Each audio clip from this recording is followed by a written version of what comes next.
GTA Online has suffered through many dramas, many conflicts, and many wars that have taken place on the streets of Los Santos, ranging from tiny disputes amongst players to absolute all-out war spanning multiple different communities.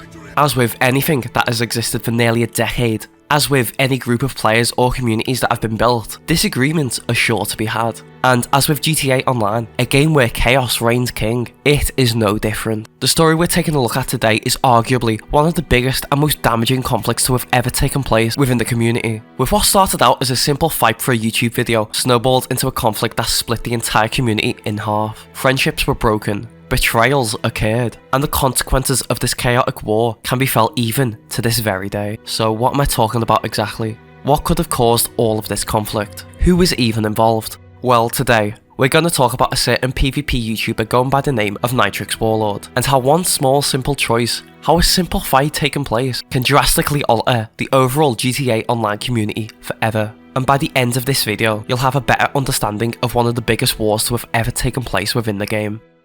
Now, to begin, we first need to give a brief overview of the community back in late 2018, which was when the seeds of this war were sown. Around this time, YouTube channels where players would showcase themselves fighting toxic players they encountered within a GTA Online lobby were growing in popularity. NitrixWarlord, who we'll be calling Nitrix from now on, was one such YouTuber, who in the present day has grown to over 180,000 subscribers. Now, these PvP YouTubers, as they are known in the community, would go from lobby to lobby searching for players being toxic, targeting players doing things such as preying on low levels and killing them, and griefing cargo, which is a primary source of income players use to earn money. Now, because of how often these PvP YouTubers would engage in fights, they are naturally very skilled at PvP within the game. However, the question you may be wondering, and what we will be discussing today, is what happens when two of these PvP YouTubers, two supposed experts in their field, begin fighting one another for whatever reason, good or bad. How much chaos would ensue, and who would be caught in the crossfire? But we're slightly getting ahead of ourselves. First, we need to explain how Nitrix got to that point.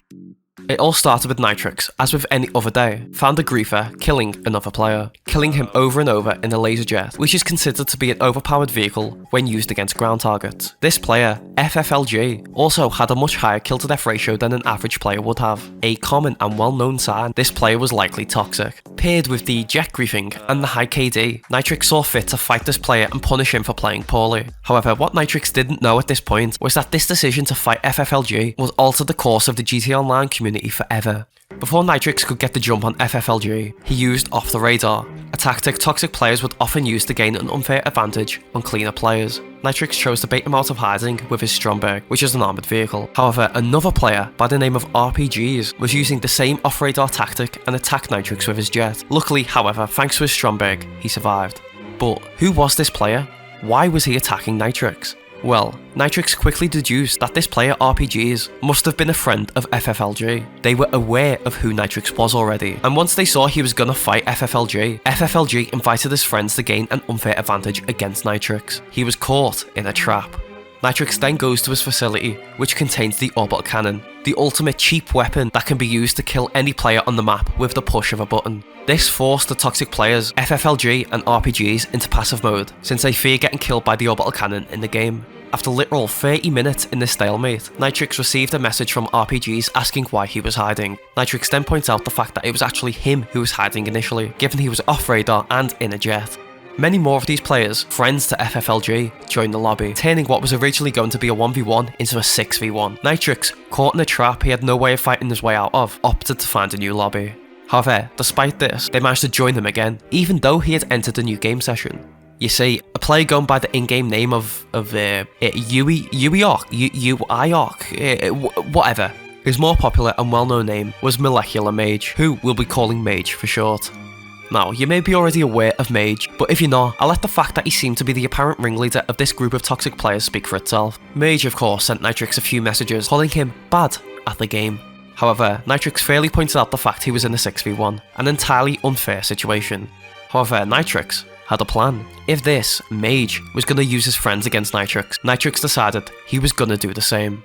Nitrix created a new lobby and invited his crew members, anticipating that the toxic players would inevitably join his game, as they had done many times before. However, this time, Nitrix would have the upper hand. And to describe this initial skirmish, I will allow Nitrix's own words speak for themselves. Mage and a few of his friends joined the lobby. However, they weren't ready for the thrashing they were about to receive. Nitrix and his friends killed Mage's teammates numerous times. However, Mage himself wasn't going to die so easily. You see, Nitrix put Mage into what PvP players call an easy way out loop, which just basically means he was killing himself over and over and over again, so Nitrix wasn't able to. This is considered by most to be one of the most embarrassing things a player can be put into. Not only are they in a position where they should die over and over again, they're too scared to actually face defeat and die, so they actually kill themselves before they can be killed by someone else. This is so sad.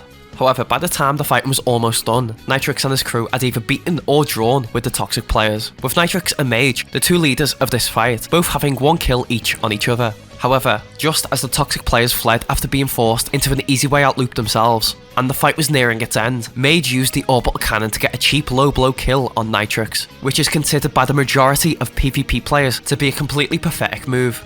After this, and after a brief stalemate, Mage left the lobby.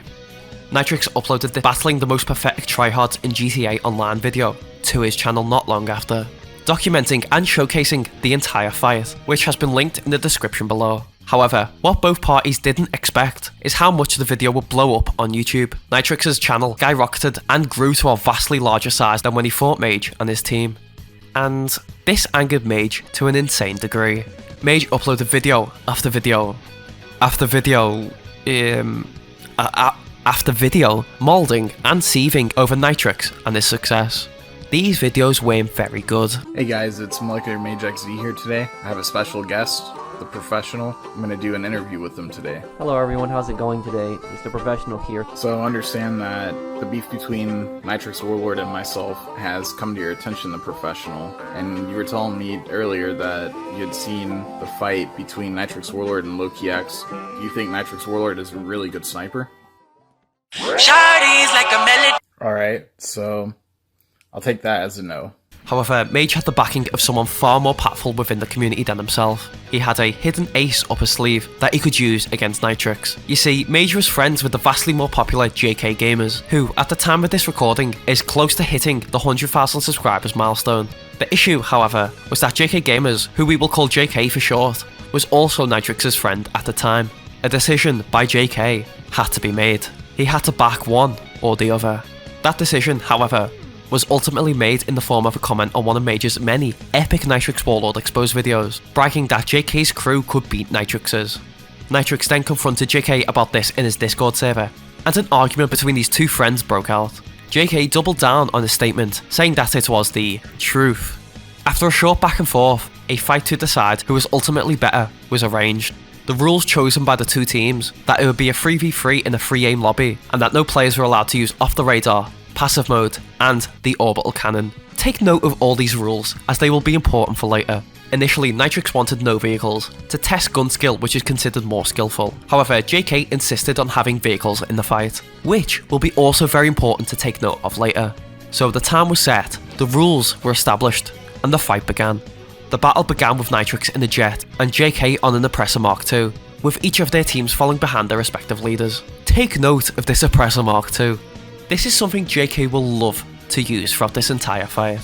JK forces Nitrix to eject from his jet after a missile strays too close, and Nitrix lands on the ground. JK attacks Nitrix on his Oppressor Mark II while Nitrix is on the ground, which is considered a cheap and dirty tactic. But here, Nitrix proves to be the better fighter as he shoots JK right off his Oppressor Mark II. Quite embarrassing for JK. Once JK spawns back on the ground, he instantly starts using his RPG, while Nitrix was using his sniper. However, Nitrix retaliates in kind with his grenade launcher. Once given the chance, JK gets back onto his Oppressor Mark II to get a few cheap dirty kills. Nitrix then retaliates with his own Oppressor Mark II and attacks JK. In the midst of all this, however, one of Nitrix's teammates, Scipient, accidentally goes off radar after one of JK's teammates tries to get a car deck kill whilst in passive mode, which was, of course, against the rules. Scipient, however, doesn't use his off radar to get any kills, and plans on sitting out the fight until the cooldown ends. However, before he can get into a safe spot to wait it out, disaster strikes. An orbital cannon is used to kill him. Given JK's team didn't know Scipient had only accidentally used off the radar and didn't plan on killing anyone, they preemptively used the orbital cannon against him. However, due to miscommunication from both sides, both began to play dirty, believing they were both retaliating against each other playing dirty. Beyond this, however, JK's team begins inviting more players outside of the agreed 3v3, and it becomes an unfair fight. This battle is then agreed to be considered null and void given the overall chaos of the situation, as a new lobby is created. The second lobby gets going straight away to a flying start. Nitrix and JK both begin to fight on ground, and Nitrix gets 4 kills on JK back to back. JK, however, doesn't like this very much. He jumps back onto his overpowered Oppressor Mark II to get a cheap kill on an unaware Nitrix. It was at this point Nitrix realised just exactly why JK wanted vehicles and free aim to be included in the rules. You see, in an auto-aim lobby, it is much easier to combat the overpowered and largely considered cheap tactic that is the Oppressor Mark II. However, given the lobby was created in free aim, it is much harder to counter. Nitrix realised that JK had preemptively manipulated the rules so he could use cheap and dirty tactics against Nitrix, who of course initially only wanted a clean gunfight to test each other's gun skill only. The fight was literally rigged against Nitrix from the start. Yet despite this, at this time, Nitrix's side was still clearly winning, despite JK and his team's dirty tactic. Nitrix then gets his stalling jet to counter JK's Mark II. However, JK runs and teleports away from the fight, leaving his teammates to fight for him. However, after Nitrix gets a rather funny kill on Hummer, who was on JK's side but was ultimately still friendly with Nitrix and played clean, Mage, the leader from the toxic group from earlier, the one who was embarrassed earlier by Nitrix, and the one who got JK to fight against Nitrix in the first place, used the orbital cannon to get an ultimate cheap, dirty and pathetic kill on Nitrix. What's worse, during this entire fight, he was largely hiding away from the fight up until JK, his leader, teleported away. And once JK was out of harm's way, he used the orbital cannon, the ultimate cheap method to get a kill on Nitrix. This, however, broke the rules both Nitrix and JK established. From here, just as it was with the first fight, chaos broke out, and all rules were tossed aside. However, with the first fight only breaking out into chaos because of miscommunication, this fight only broke into chaos because Mage played dirty, and chose to break the rules to get a cheap kill. The only conclusion one can make for this battle is that Nitrix and his team wins by default. After this battle, however, an intermission was established, and the two teams parlayed for an update on the rules. After the chaos that had ensued with the Oppressor Mark II and the cheap tactics, it was chosen that the fight would change from a 3v3 to a 5v5, and that no vehicles will be allowed on top of the previous rule set. JK, who was previously abusing the overpowered Oppressor Mark II, was of course apprehensive about this rule change, but ultimately in the end went along. And with that, the second battle begins, but just before it does, I just want you to know that what you're about to witness is the most pathetic, most anticlimactic, and most hilariously awful battle you'll ever witness in this game. The two teams begin in passive mode to meet in the area in which they will begin fighting. Nitrix and his team leaves passive mode first. However, JK's team refuses, resulting in a stalemate, and Nitrix and his team entering back into passive mode to wait until JK's team was ready. JK, however, asked Nitrix why his team isn't leaving passive, even though his team was passive this entire time. This isn't very smart. However, after this, both JK and Nitrix's teams leave passive mode at the same time, and the fight finally begins.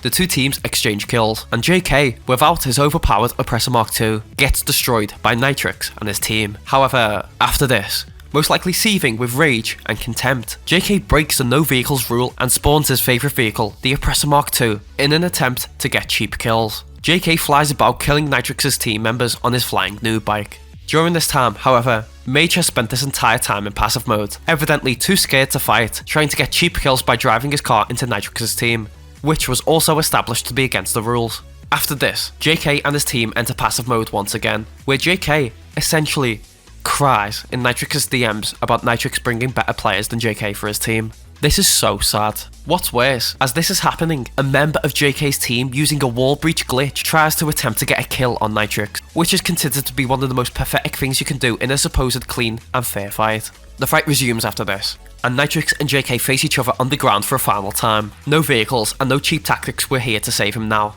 and Nitrix kills JK. Mage, amidst all this, flies about on his Oppressor Mark II, getting cheap kills on Nitrix's team. Nitrix, after dealing with JK, decides to give Mage a taste of his own medicine, in the ultimate twist of irony, in the most poetic of ways. After JK, Mage and his team have broken numerous rules, Nitrix orbital cannons Molecular Mage, giving him his own big fat L.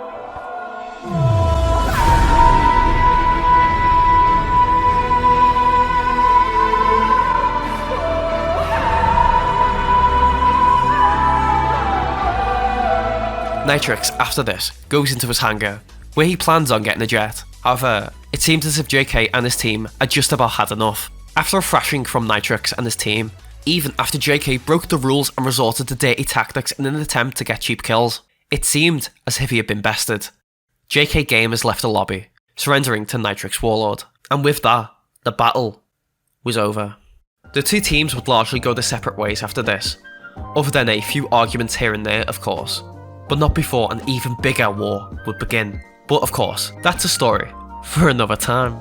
Looking back on this entire war, it's absolutely insane to think how one decision to fight a toxic player in a random GTA Online lobby could lead to all this fighting. During this war, the community was absolutely torn in half as people were forced to take a side in the conflict, with people who were once friends turning on one another as they sworn allegiances to their respective sides. To this day, Nitrix, JK Gamers, and Molecular Mage, and the rest of the players who were involved have largely not settled their beef because of this battle, and for future ones to come. Whilst they are not actively hostile with one another, it is clear that they do not like each other. Perhaps, one day, another simple, accidental spark could potentially ignite another war, but for now, at least, there is relative peace. I hope you've enjoyed this video, and I hope you've learned a little bit more about our lovely little community on Car Shooter Game. I have more GTA Online history videos just like this one lined up in the near future, and I hope you stick around and consider subscribing so you don't miss out on them. But with all that being said, take care everyone, and goodbye.